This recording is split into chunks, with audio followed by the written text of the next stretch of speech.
देखा लोग भाई लोग कितना अच्छा भैया हमार बिल्डिंग मरले बड़न। सब कोई मार तो पतला पतला हो तो पतला के कौन फैलू नहीं थे। बाकी लोग सिलेंडर चलावता थे, सारा लोग चलावता, कोई के बैठल बाटे, कोई के हाथ दुखाए जैसे।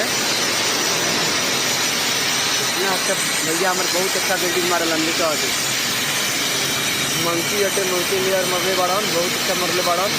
कोई के ना मारला तो दोबारा मारलन। बहुत अच्छा मिस्त्री हुआ, बहुत हार्ड मिस्त्री हुआ नहीं इधर अपना हार्ड मिस्त्री कोई ना हटे।